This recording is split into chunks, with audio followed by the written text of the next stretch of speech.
فراغ إلى آلهتهم فقال ألا تأكلون ما لكم لا تنطقون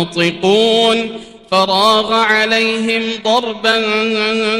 باليمين فأقبلوا إليه يزفون قال أتعبدون ما تنحتون والله خلقكم وما تعملون قالوا ابنوا له بنيانا فألقوه في الجحيم فأرادوا به كيدا